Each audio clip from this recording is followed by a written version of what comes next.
संचिन्तयेत् भगवतः चरणारविन्दम् वज्राङ्कुशध्वज सरोरुहलाञ्छनाद्यम्। भगवानको चरण चिन्हको ध्यान गर्नु भनेको छ। ध्यान के को गर्नु? भगवानको चरणको चिन्हको ध्यान गर्नु, यानी भगवानको पैतालाको ध्यान गर्नु। किनभने भन्दा भगवानको दाहिने पैरमा 9 चिन्ह छन्, बायाँ पैरमा 9 चिन्ह छन्। त्यस्तो भगवानको चिन्हको ध्यान गर्नु।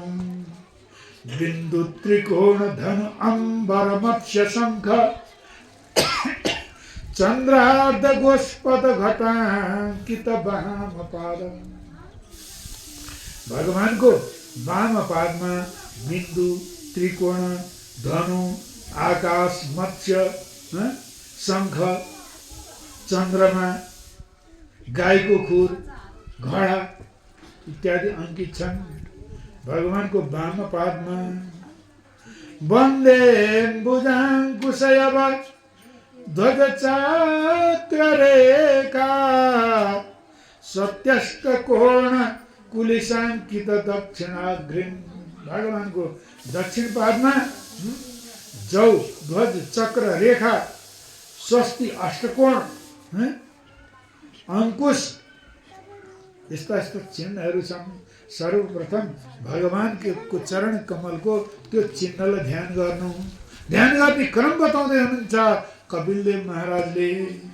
संचिन्तयेत् भगवतः चरणारविन्दम् वज्राङ्कुशध्वज सरोरुहलाञ्छनाद्यम् उत्तुङ्ग रक्तविलसन् नख चक्रबाल ज्योत्स्ना विराहत महद हृदयान्धकार। बिस्तार बिस्तार भगवानको चरण चिन्हमा ध्यान जमेपछि बिस्तार बिस्तार भगवानको चरणको ध्यान गर्नु, भगवानको औँलाहरूको ध्यान गर्नु, भगवानको गोलीगाँठाको ध्यान गर्नु, भगवानको घुँडाको ध्यान गर्नु, भगवानको उरुको ध्यान गर्नु, भगवानको कमलको ध्यान गर्नु, भगवानको वक्षस्थलको ध्यान गर्नु, भगवानको आयुधहरूको ध्यान गर्नु, भगवानको बाहुलीको ध्यान गर्नु, अनि भगवानको मुस्कुराइरहेको, हाँसिरहेको मुख कमलको ध्यान गर्नु भनेर यसरी ध्यानको क्रमलाई कपिलदेव भगवान बताउनुहुन्छ। अष्टाङ्ग योग। अनि भन्नुहुन्छ,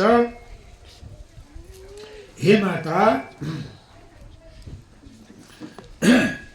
भक्ति योगको रहस्य के हो त भनेर भन्दा भक्ति 81 प्रकारको भक्तिको वर्णन गर्नुहुन्छ। यहाँ 81 प्रकारको भक्तिको वर्णन गर्नुहुन्छ।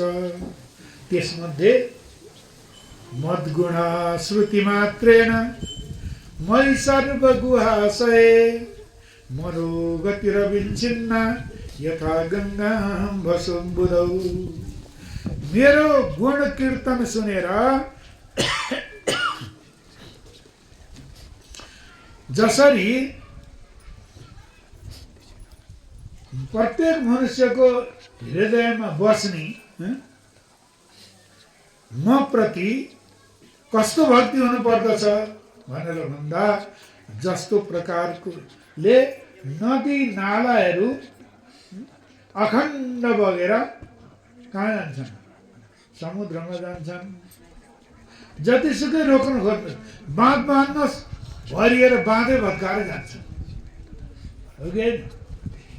कुनै बाटामा अवरोध पनि आउन दिँदैन।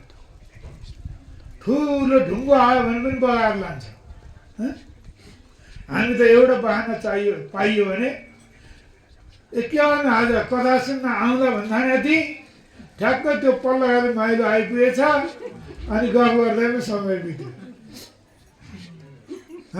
हामीलाई त बहाना चाहिएको छ।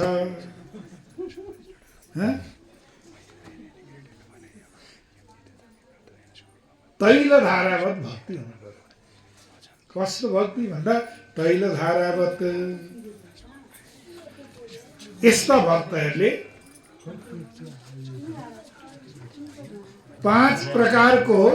4 प्रकारको जुन मुक्ति छ नि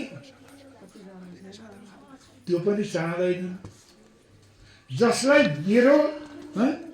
जो मेरो भक्ति रसमा डुबेर मत्त भएका छन्, बेहोस भएका छन्, आनन्दमा डुबेका छन्, यस्ता मेरा भक्तहरूले मेरो 4 प्रकारको मुक्ति हातमा आएर पनि त्यागिदिन्छन्, चाहँदैनन्। त्यसपछि सोनन्तोऽन्तकर कालो नादिरादिकृतव्ययः जनुं जनेन जनयन् मारयन् मृत्युनान्तकम्। मृत्युको स्वरूप, कालको स्वरूप के हो नि भनेर देवहूतिले सोद्धाखेरि भगवान भन्नुहुन्छ, जसरी म अनन्त छु त्यसै गरी काल पनि अनन्त छ, म नै काल हो भन्नुहुन्छ भगवान। कुरो भन्नु, अब भगवान भन्नुहुन्छ काल पनि मै हो, काल पुरुष पनि म नै हुँ। जसरी म अनन्त छु त्यसै गरी काल पनि अनन्त छ। जन्म मृत्यु गराइरहने कालकै स्वभाव हो। प्रत्येक प्राणीको हृदयमा म भगवान भएर बस्छु, बाहिर कालको स्वरूप भएर बस्छु भन्नुहुन्छ। यसपछि